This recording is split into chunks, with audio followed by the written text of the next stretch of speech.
అమ్మా చెప్పరా.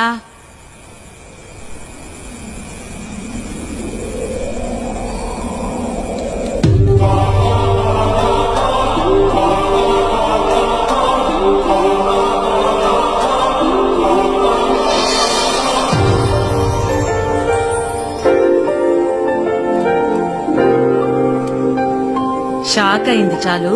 నేను నీ ఇమాజినేషన్ రా. చెప్పు. కొట్టేనంటేనా? చెప్పు.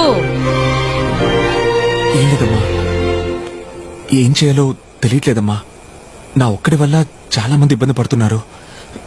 చాలా బాధగా ఉందమ్మా. నువ్వేమైనా తప్పు చేశావా? లేదమ్మా. ఎవరికైనా కీడు చేయాలనుకున్నావా? లేదు.